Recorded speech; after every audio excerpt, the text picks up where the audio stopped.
He laughed as he smashed the guitar, the elderly veteran's only livelihood, and ruthlessly kicked the dog trying to protect its master. This entitled rich kid thought his father's money could buy everything, even the right to trample on a soldier's honor. But he just made the biggest mistake of his life. He didn't know that just a few feet away, a living nightmare was watching it all. Jack, an elite S.W.A.T officer, didn't hesitate. He rushed in, teaching the bully a lesson he would never forget with brutal, unforgiving precision. But what will make the whole world cry isn't the instant justice. It's the moment Jack knelt beside the homeless man. He recognized the scar on his hand, the mark of the hero who carried his father out of a hail of gunfire 30 years ago. From cruelty to a tearful reunion, this story proves one thing. When you mess with a soldier, you mess with an entire family.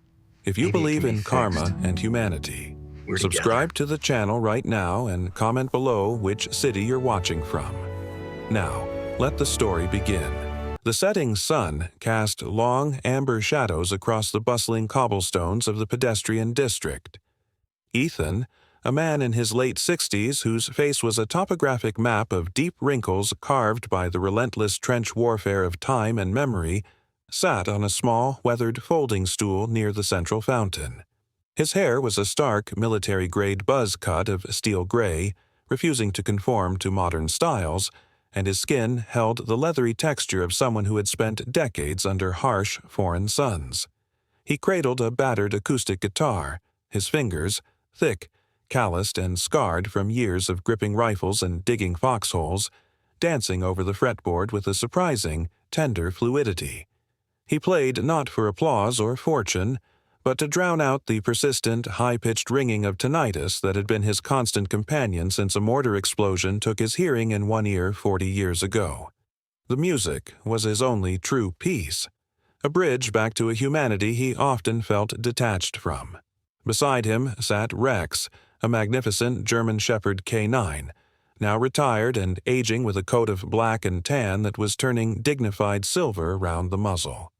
Rex possessed a stoic nobility, his amber eyes scanning the sea of passing ankles with a professional detachment born of years sniffing out IEDs, his body sitting in a perfect alert posture despite the arthritis that gnawed at his hips, a silent guardian whose loyalty was as absolute as gravity. The melody, a melancholic ballad about lost friends, drifted through the air until it was violently shattered by a raucous, alcohol-fueled laugh that cut through the atmosphere like a serrated knife.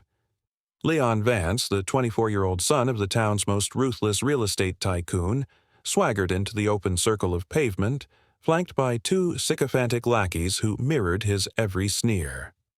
Leon was a soft man, unacquainted with the concept of hardship, dressed in a silk shirt that cost more than Ethan's annual disability pension and Italian loafers worn without socks.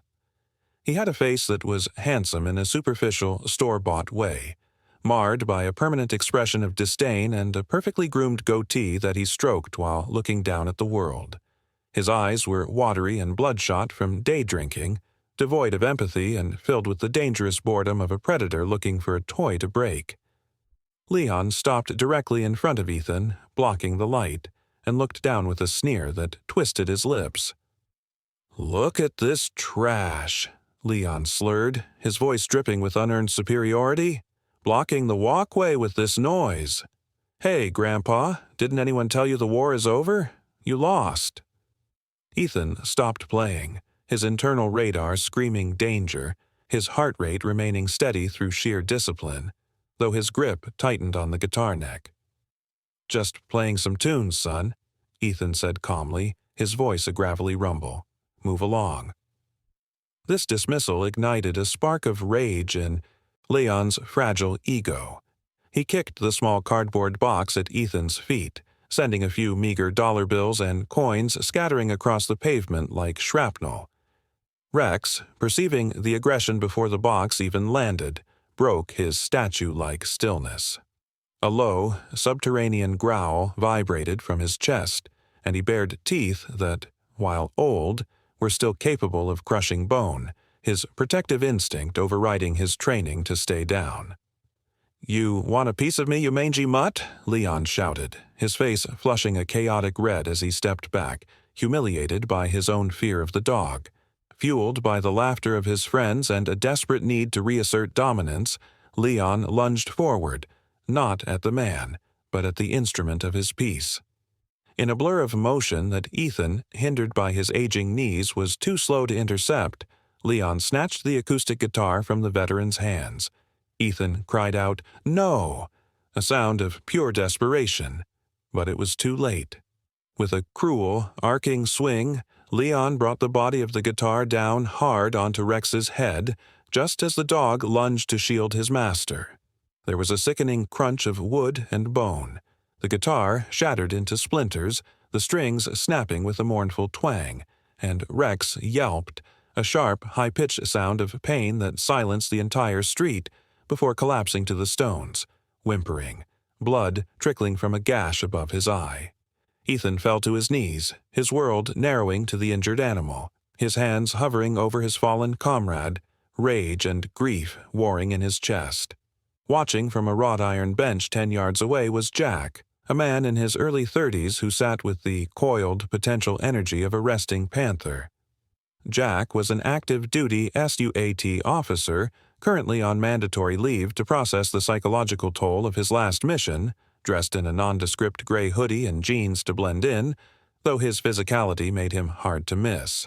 He had a square, rigid jawline shadowed by a day's stubble and eyes the color of cold steel, observant, calculating, and currently burning with a controlled fury.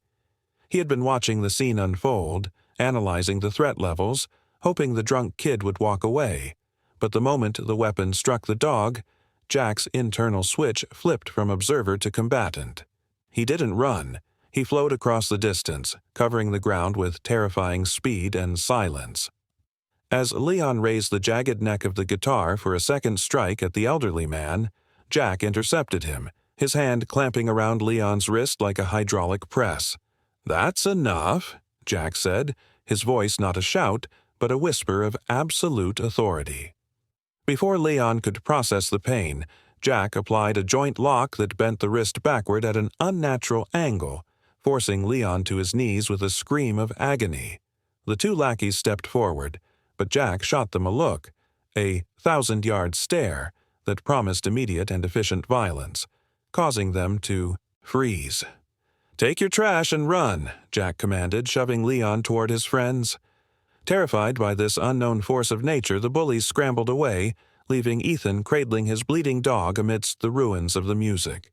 The ride to the emergency veterinary clinic was a blur of motion and muffled sounds. The silence inside Jack's unremarkable sedan heavy with the metallic tang of adrenaline and the soft, heartbreaking whimpers of the injured German shepherd in the back seat.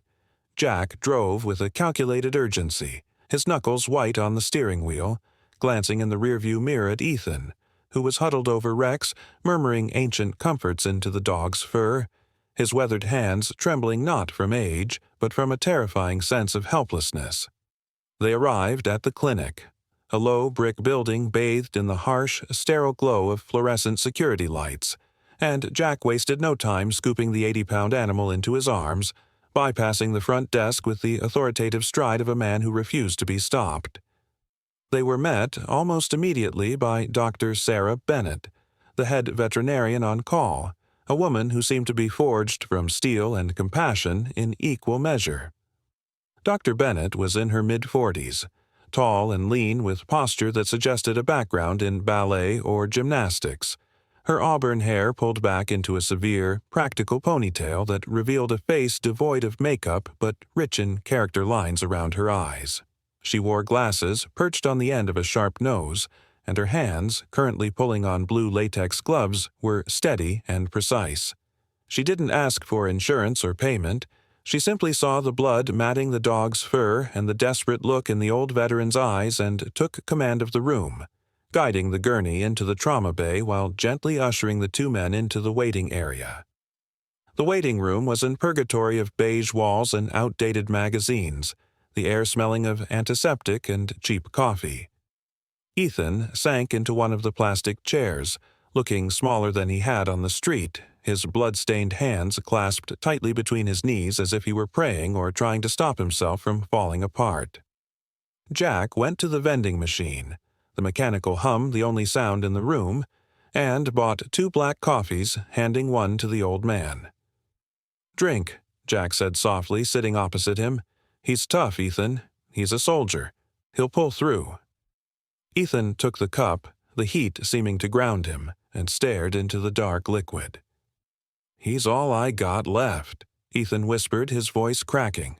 "Since the wife passed and, well, it's just us against the world." Trying to distract him from the surgery taking place behind the double doors, Jack leaned forward, his elbows on his knees. "You handled yourself well back there, before they swarmed you. You moved like someone who's seen trouble before. Were you in the service?" It was a standard question, a way to build rapport, but the answer changed the gravity of the entire room. Ethan nodded slowly, his eyes glazing over as he looked past Jack into a distance only he could see.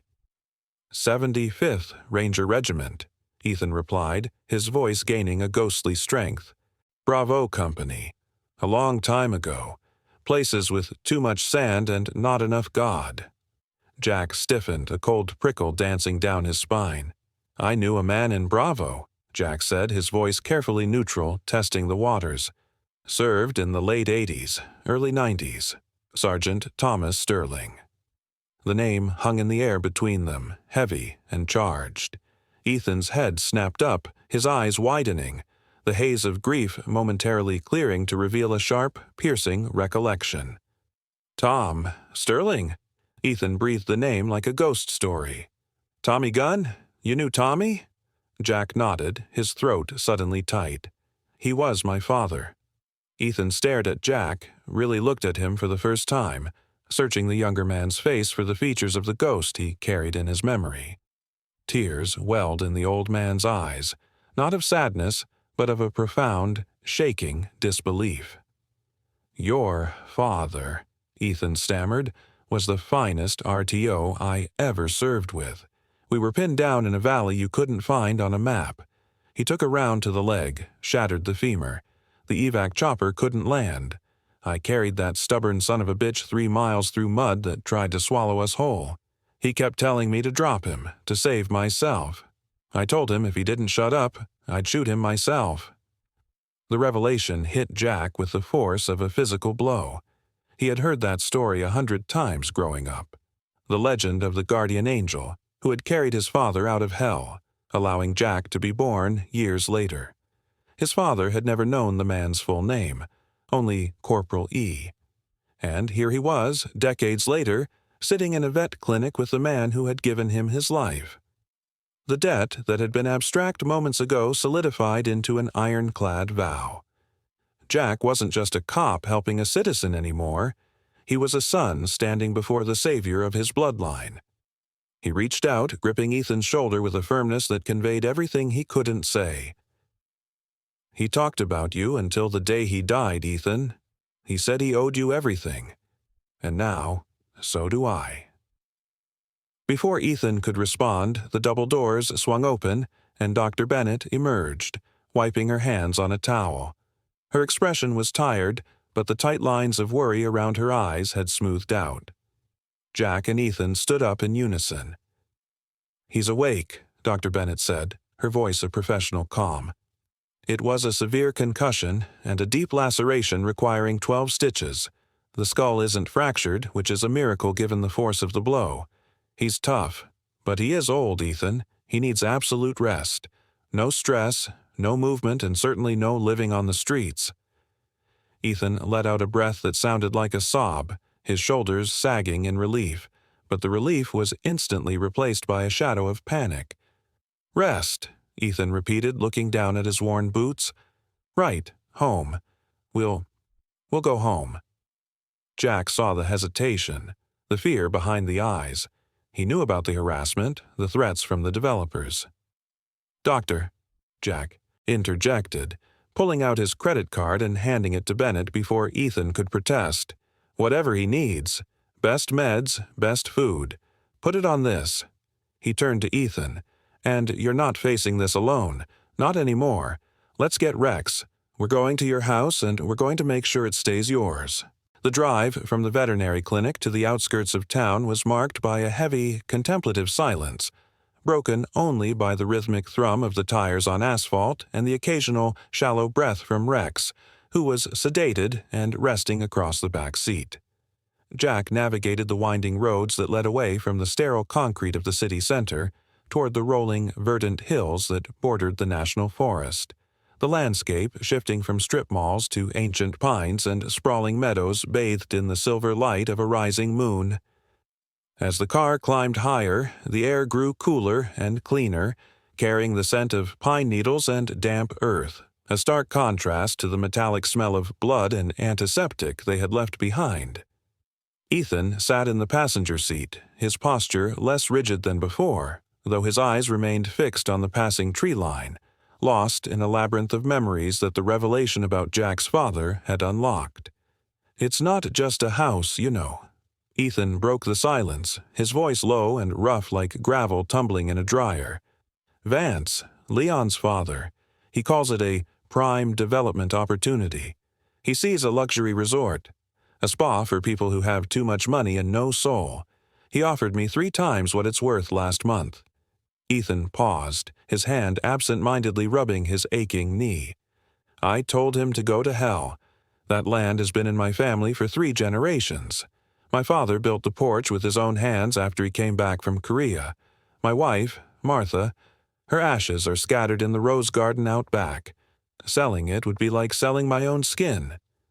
Jack listened intently, his grip on the steering wheel tightening as the pieces of the puzzle clicked into a grim picture. This wasn't just random street violence. It was a calculated campaign of intimidation, orchestrated by a man who viewed people as obstacles to be bulldozed. They turned onto a gravel driveway that wound its way up a gentle slope, the headlights cutting through the darkness to reveal a property that was breathtaking in its rugged, untouched beauty. Towering oaks stood like sentinels around a clearing where a large, rustic wooden cabin sat, its timber frame weathered to a dignified gray by decades of storms. However, the serenity of the homecoming was instantly shattered as the beams of the headlights swept across the property line. The white picket fence, which Ethan had painstakingly painted every spring, lay in ruins. The wood had been smashed and splintered, not by a storm, but by the deliberate force of sledgehammers or vehicle bumpers, leaving jagged teeth sticking up from the ground like the ribs of a decaying skeleton. "No," Ethan gasped, the word escaping him like a physical wound, and he fumbled with the door handle before the car had even come to a complete stop. Jack killed the engine and was out in a second, his tactical instincts flaring red-hot as he scanned the perimeter for active threats, his hand, instinctively, hovering near his waist where his service weapon would usually be. Ethan limped toward the front of the house, his gait uneven and frantic, ignoring the pain in his joints as he reached the porch stairs. The destruction was not limited to the fence. The front door, a sturdy slab of oak that had welcomed friends and family for 50 years, was defaced with a collage of aggressive, neon-bright papers taped haphazardly across the wood. Jack stepped up beside him, peeling one of the sheets off to read it under the beam of his phone's flashlight. It was a counterfeit eviction notice, drafted with legal-sounding jargon that crumbled under scrutiny, citing fictitious zoning violations and unpaid taxes that Jack knew a man of Ethan's integrity would never owe. But it was what lay beneath the paper that made Jack's blood turn to ice.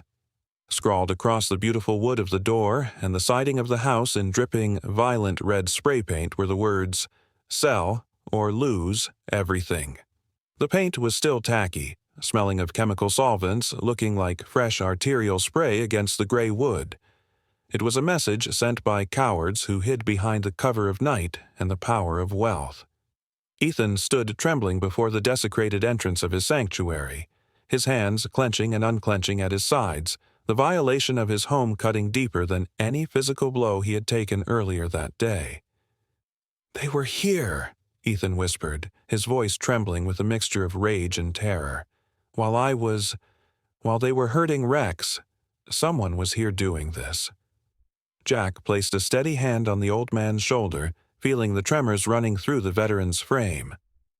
"This changes things, Ethan," Jack said, his voice dropping to that dangerous quiet register he used before breaching a room.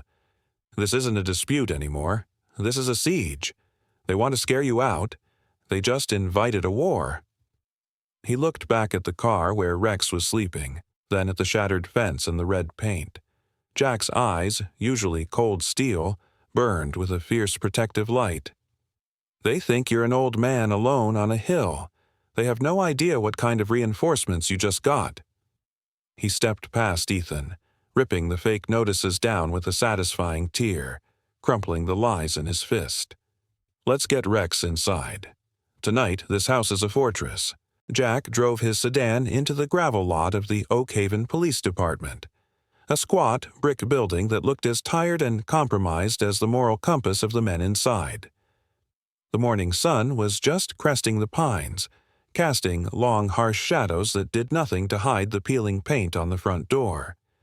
Inside, the air was thick with the smell of stale donuts and cigarette smoke that clung to the acoustic ceiling tiles like a second skin. Behind the high counter sat Sheriff Brody "Bull" Miller, a man who seemed to spill out of his uniform in every direction. Miller was a mountain of unhealthy flesh, his neck swallowed by a chin that rippled when he moved, and his skin had the ruddy, vascular complexion of a man whose blood type was bourbon. A thick, walrus-like mustache, gray and stiff with wax, dominated his face, twitching as he chewed on a toothpick. His eyes were small, beady, and buried in folds of fat, holding a glimmer of dull, predatory cunning that suggested he was used to getting his way simply by taking up too much space. He didn't look up when Jack approached. He just kept flipping through a hunting magazine, his thick fingers leaving greasy smudges on the pages. "Help you?" Miller grunted, the words heavy with disinterest. Jack placed his badge on the counter, the metallic clink sharp in the quiet room. "Officer Jack Sterling, City S.W.A.T. I'm here to file a report regarding an assault on a veteran and animal cruelty plus destruction of property at the Ethan Caldwell residence." Miller finally looked up, his eyes narrowing as they flicked from the badge to Jack's face. He didn't look impressed. He looked annoyed, like a man asked to move a heavy couch. "Sterling," Miller mumbled, testing the name. "You're the one caused a ruckus on the promenade yesterday. Leon Vance came in here crying about a lunatic breaking his wrist." He leaned back, the chair groaning under his weight. "We already looked into that, son. It's closed."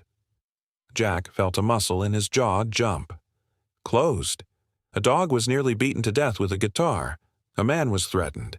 His home was vandalized last night with hate speech. That's not closed. That's a felony in progress. Miller let out a wheezing chuckle that sounded like air escaping a tire. "See, that's where you city boys get confused. Around here, we know the players. That dog, that service animal, we've had reports on it for months. Vicious, aggressive. Leon was just defending himself. And the house? Probably just kids. Pranks." He waved a dismissive hand. "Besides, I can't seem to find the paperwork you're talking about. System's down. Files get lost. It happens." The corruption wasn't even subtle. It was sitting right there on the surface, bloated and confident. Jack leaned in close, his voice dropping to a sub-zero whisper. "You're bought, Miller. I can smell the money on you like cheap cologne. But here's the thing about buying silence. It gets expensive when the feds start asking why a decorated veteran is being terrorized." Miller's face turned a shade of purple usually reserved for bruised plums. He stood up, trying to use his bulk to intimidate. But Jack didn't flinch. He stood like a marble statue, unmoving and unimpressed. "You watch your tone in my house, boy," Miller spat, spittle landing on the counter. "You have no jurisdiction here. Get out before I throw you in a cell for obstruction." Jack smiled, a cold, humorless expression that didn't reach his eyes. "I'm leaving. But if anything happens to Ethan or that dog, I won't be coming back with a report. I'll be coming back with a warrant and a federal indictment." He turned on his heel and walked out, leaving Miller fuming in the stagnant air of his own corruption. Back in the car, Jack's hands shook slightly. not from fear, but from the adrenaline of suppressed rage. He pulled out his phone and dialed a number he knew by heart. "Rook, it's Jack. I need the team. Full loadout. No, it's off the books for now. I've got a corrupt local PD covering for a land grabber who thinks he's above the law. Yeah, bring Rodriguez from the bureau if you can. We need eyes on this." He listened for a moment, frowning. 6 hours? Drive fast? I don't think we have 6 hours. Jack hung up and drove back toward the hills, his mind shifting gears from legal procedure to tactical defense. The law had failed Ethan, just as it had failed so many others in this town under Vance's thumb. That left only one option: hold the line. When he arrived back at the cabin, the sun was high, bleaching the color from the destroyed fence. Ethan was on the porch, a shotgun resting across his knees, watching the road with the 1,000-yard stare of a man expecting the enemy. "They wouldn't take the report, would they?" Ethan asked, not looking surprised. Jack climbed out of the car, popping the trunk to reveal a go-bag he always kept for emergencies: zip ties, a tactical flashlight, a high-tensile rope, and a few non-lethal flashbangs he hadn't turned in from the last training cycle. "Sheriff Miller is in Vance's pocket," Jack confirmed, slinging the bag over his shoulder. "But help is coming. My team is en route. Until they get here, you and I are the law on this hill." He looked at the perimeter, his eyes scanning the tree line, calculating approach vectors and choke points. "We need to fortify. We're going to turn this farm into a fortress. If they want this land, they're going to have to bleed for it." Jack spent the next few hours transforming the rustic property into a tactical nightmare for any intruder. He used fishing line from Ethan's shed to set up tripwires connected to empty cans filled with pebbles, crude but effective alarms. He positioned floodlights to blind anyone coming up the driveway and cleared the brush around the porch to eliminate cover. Ethan helped where he could, his old hands finding a familiar rhythm in the preparations for battle, a grim determination replacing his earlier despair. As the sun began to dip below the horizon, painting the sky in shades of bruised purple and blood orange, Jack stood on the porch, checking the sight lines one last time. The waiting was always the hardest part, the silence before the storm, but this time Jack wasn't fighting for a mission objective or a paycheck.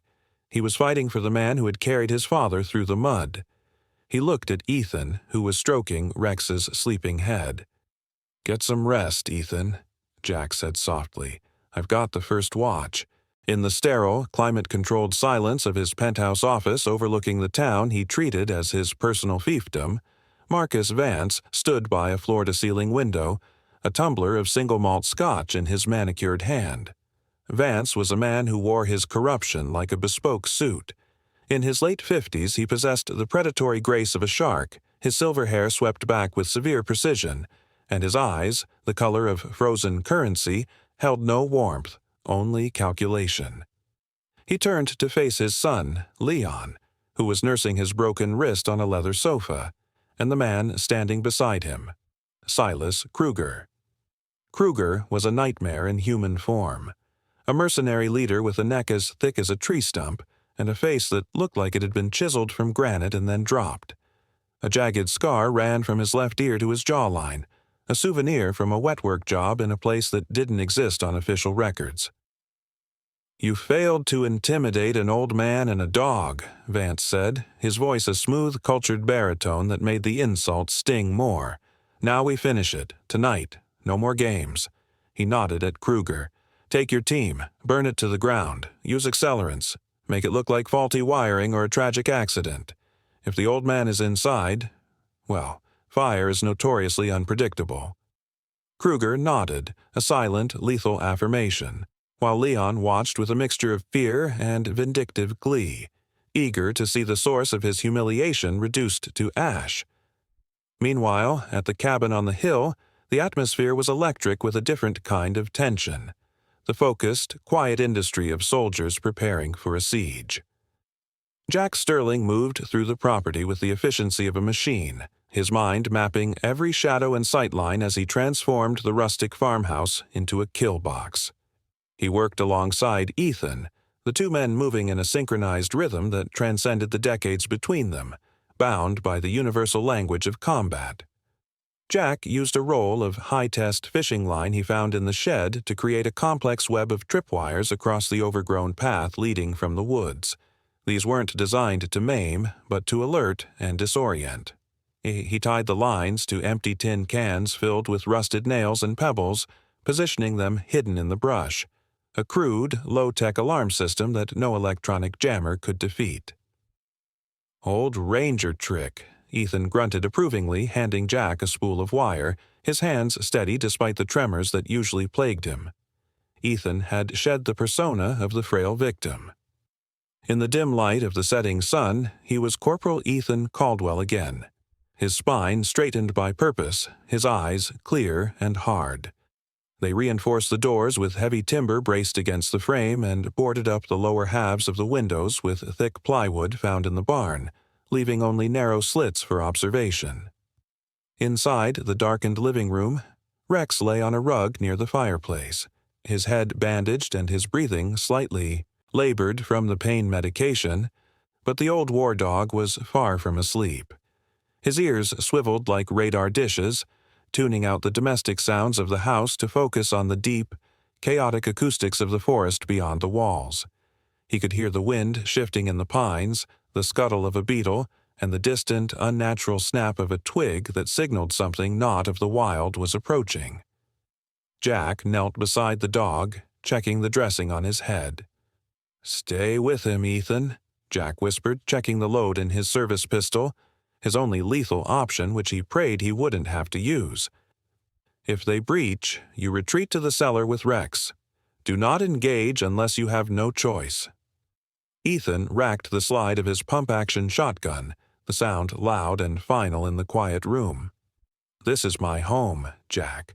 I'm not hiding in a hole while you fight my battle." Jack looked at the older man, seeing the reflection of his own father's stubborn courage in Ethan's set jaw. "Then, we hold the line together. Non-lethal first. We need them alive to testify against Vance." Outside, the wind picked up, howling through the eaves like a mourning chorus. Jack positioned motion sensor floodlights he had jury-rigged from spare parts at the corners of the house, angling them to blind anyone rushing the porch, turning the advantage of darkness into a weapon against the intruders. The trap was set, a blend of modern S.W.A.T. tactical doctrine and Vietnam-era guerrilla warfare. As midnight approached, the forest seemed to hold its breath, the crickets falling silent in anticipation of violence. Jack and Ethan stood in the shadows of the front room, watching the perimeter through the slats in the plywood. Two generations of warriors, one fighting to honor his past, the other to protect his future, stood shoulder to shoulder against the encroaching dark. "Here they come," Jack breathed, spotting a shadow detaching itself from the tree line, darker than the night around it, carrying a canister that sloshed with the heavy promise of destruction. The first sign of the breach was not a shout, but the sharp metallic clatter of tin cans violently rattling against each other in the pitch blackness of the lower garden. The sound ripped through the silence like a gunshot, instantly followed by a string of muffled curses from the intruders who had stumbled into Jack's primitive early warning system. Inside the cabin, the waiting was over. Jack, standing by the window slit, didn't waste a second. He hit the master switch he had rigged near the door, and the exterior floodlights blazed to life, cutting through the darkness with blinding intensity. The sudden illumination revealed a chaotic scene. 6 men clad in black tactical gear were frozen in the glare near the tree line, shielding their eyes, while Leon Vance stood further back, clutching a baseball bat with his good hand, his face a mask of terrified malice. Leading the charge was Silas Kruger, the mercenary who recovered first, barking orders to his team to spread out and flank the house. "Show time," Jack whispered, his voice devoid of fear, only cold calculation. He turned to Ethan. "Water, now." Ethan nodded, his jaw set, and moved toward the back door where they had prepped the industrial-grade pressure washer connected to the main well pump. Jack slipped out the side door into the shadows, becoming a ghost in the chaos he had orchestrated. He didn't use a gun. He moved with the silent, terrifying efficiency of a predator hunting in its own territory. The first mercenary, a bulky man carrying a canister of gasoline, never saw him coming. Jack emerged from the darkness of the porch overhang, using the man's own momentum to sweep his legs out from under him, driving his face into the dirt with a sickening thud before zip-tying his hands in a blur of motion. Kruger shouted, "Contact left! Burn the damn house!" But his voice was swallowed by the sudden roaring hiss of high-pressure water. Ethan had opened fire, not with bullets, but with a jet of water powerful enough to strip bark from trees. The stream hit two mercenaries who were attempting to light Molotov cocktails, knocking them off their feet and soaking their lighters and fuses, rendering their arson tools useless. The old ranger stood his ground on the back porch, handling the heavy hose with a strength born of sheer desperation, shouting old battle cries that had gathered dust for 40 years. Jack continued his surgical dismantling of Kruger's team. He used the environment as a weapon, disappearing behind the woodpile only to reappear behind another attacker, delivering a precise strike to the vagus nerve that dropped the man instantly. Kruger, realizing his team was being picked apart by a single combatant, pulled a serrated combat knife and lunged at Jack. The two men clashed in the mud, a brutal dance of skill and brute force. Kruger was strong, but Jack was fighting for something more than a paycheck. He parried Kruger's slash, trapped the mercenary's arm, and delivered a palm-heel strike to the chin that rattled Kruger's brain in his skull, followed by a tactical takedown that left the mercenary leader gasping for air, face down in the wet grass with his own arm pinned painfully behind his back. "Stay down," Jack growled, securing the zip tie with a definitive zip. Seeing his hired muscle decimated and his plan crumbling into ruin, Leon Vance panicked. His arrogance shattered, revealing the coward beneath, and in his desperation, he saw only one target left: the old man. While Jack was securing Kruger, Leon scrambled toward the porch, bypassing the melee, his eyes fixed on Ethan, who was wrestling with the heavy hose and didn't see the flank attack. Leon drew a switchblade from his pocket, screaming a high-pitched cry of incoherent rage, intending to silence the man who defied his family. "I'll kill you! I'll kill you all!" Leon shrieked, charging up the steps. Ethan turned too late, the hose slipping from his hands as he stared at the blade rushing toward his chest. But he wasn't alone. From the open doorway of the dark living room, a black and tan blur launched itself into the air. Rex, ignoring the agony in his stitched head and the stiffness in his old hips, hit Leon with the force of a freight train. The impact was bone-jarring. Leon was knocked backward off the steps, landing hard on the gravel with Rex on top of him. The old dog didn't bite to maim. He pinned Leon down, his paws pressing the man's shoulders into the earth, his jaws inches from Leon's throat, emitting a guttural, terrifying growl that vibrated through Leon's entire body. Leon dropped the knife, paralyzed by primal fear, staring up into the amber eyes of the creature he had tried to kill. "Good boy, Rex! Hold him!" Ethan shouted, rushing down the steps. Jack was there a second later, hauling Leon up by his collar and slamming him against the side of the house, cuffing him before the young heir could whimper a protest.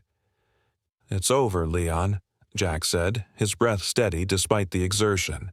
The yard was littered with groaning mercenaries and the smell of spilled gasoline, but the house still stood, dark and proud.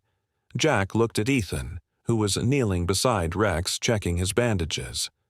The dog licked the old man's hand, his tail giving a slow, tired wag. They had held the line. The first gray streaks of dawn were just beginning to bleed into the ink-black sky above the tree line when the heavy, rhythmic thumping of helicopter rotors shattered the morning silence. It wasn't the solitary approach of a local patrol, but the coordinated arrival of a cavalry. A convoy of black SUVs and state police cruisers roared up the gravel driveway, their lights painting the battered cabin and the sullen, zip-tied mercenaries in a kaleidoscope of red and blue. Stepping out of the lead vehicle was Special Agent Rodriguez, a man Jack had served with on a joint task force years prior. Rodriguez was sharp-featured and immaculately dressed even in a tactical windbreaker, possessing the kind of calm, bureaucratic lethality that terrified criminals more than any gun. He surveyed the scene, the soaked mercenaries, the shattered fence, the traumatized but defiant homeowners, and gave Jack a single, grim nod of respect. The cleanup was swift and professional. The mercenaries, including the bruised Silas Kruger, were hauled away in silence, their careers ending in the back of federal transport vans. Leon Vance, still shivering from shock and the damp morning air, sat on the bumper of a cruiser, his arrogance completely evaporated. When his phone had buzzed earlier in the chaos, Jack had answered it on speaker, capturing Marcus Vance's distinct, irritated voice demanding to know if the rat's nest had been burned yet. That recording, combined with the physical evidence of arson, tools, and trespassing, was the final nail in the coffin of the Vance empire.